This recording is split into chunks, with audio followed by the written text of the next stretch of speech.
আজকে একটা গুরুত্বপূর্ণ ইমানি বিষয়, সবচেয়ে গুরুত্বপূর্ণ ইমানি বিষয় নিয়ে আমরা এখানে একত্র হই।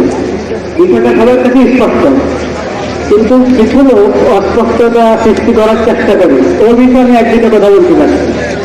আরে ভাই, অনেকে ধোকা দেয় বা হতে পারে সে নিজে ধোকার মধ্যে আছে। এটা হলো, এটাকে মযহাবের ইখতিলাফ মনে করে। হানাফি, শাফি, হাম্বলি মযহাব।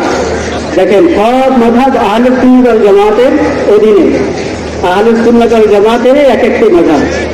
কাদিয়ানী আহলে সুন্নাত ওয়াল জামাত হবে করে ইসলামের মন্দির থেকে বাইরে, তবে এটা মযহাবের ইখতিলাফ নয়। 2 নম্বর, কেউ কেউ এটাকে ফিরকার ইখতিলাফ বানাতে চায়। খবরদার, ফিরকা আহলে সুন্নাত ওয়াল জামাতের মধ্যে হেদায়েতের উপরে তো নাই, ওরা গোমরা। যত ফিরকা, বেদাতি ফিরকা, গোমরা ফিরকা, ওরা গোমরা। কিন্তু তারপরও কোনো না কোনো ভাবে কোন রকম ইসলামের গণ্ডির মধ্যে আছে। কিন্তু কাদিয়ানীরা ইসলামের গণ্ডি থেকে বাইরে। কাজে কাদিয়ানীরা কোনো ফিরকাও না, এরা 72 ফিরকার কোনো ফিরকা না, এরা পুরা ইসলামের পুরা গণ্ডি থেকেই বাইরে। এটা মযহাবের ইখতিলাফ না, ফিরকার ইখতিলাফ না। কি এটা হলো ইসলাম আর নন ইসলাম। উম্মতে মুসলিমার থেকে বাইরে ভিন্ন একটা মতবাদ হলো কাদিয়ানী মতবাদ। এটা স্পষ্ট থাকতে হবে সবার কাছে, প্রশাসনের সবার কাছে, সাংবাদিকদের সবার কাছে স্পষ্ট থাকতে হবে। আরো একটা ধোঁকা প্রতারণার শিকার হয় বা শিকার করতে দেয় অনেকে, যে এই দেশে তো কত মুসলিম আছে, কাদিয়ানীরা থাকবে, সমস্যা কি?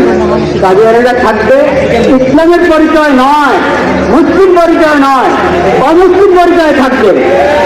এই কথাটা প্রশাসন বুঝে নেবে তা না, খুব ভালোভাবে বুঝে, সাংবাদিকরা বুঝে, কিন্তু তারা আমানতদারি রক্ষা করে না।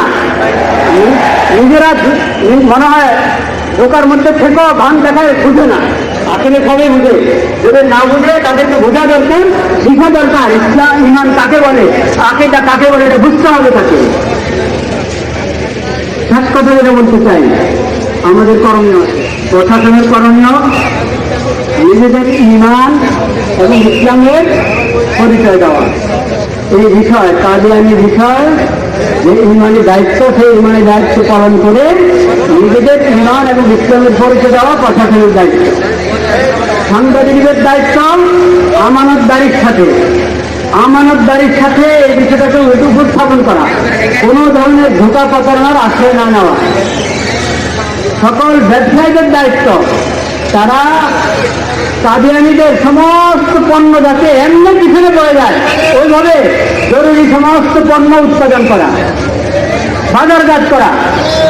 কাদিয়ানীদের সমস্ত আরএসএর এবং প্রাণ, অনেক বিভিন্ন নামে কাদিয়ানীদের অনেক পণ্য আছে, এগুলো সব প্রচার করা, পরিত্যাগ করা জরুরি, ফরজ। এটা ইমানি দায়িত্ব, এটা ইমানি দায়িত্ব। নামাজ পড়ি রাসূলুল্লাহ সাল্লাল্লাহু আলাইহি ওয়াসাল্লাম সুন্নাত মোতাবেক, ওখানে গিয়ে দেখা যায় আরএসএর বদনা, আরএসএর লোকা। এটা কেমন কথা? এটা কি ইমানি গায়রত চায়? এটা ইমানি গায়রতের দাবি? এই জন্য কাদিয়ানীদের সমস্ত পণ্য আমরা বুঝে শুনে, এই নামে অপরিচিত নামে যেটা হোক, এটা থেকে আমরা দূরে থাকবো ইনশাআল্লাহ।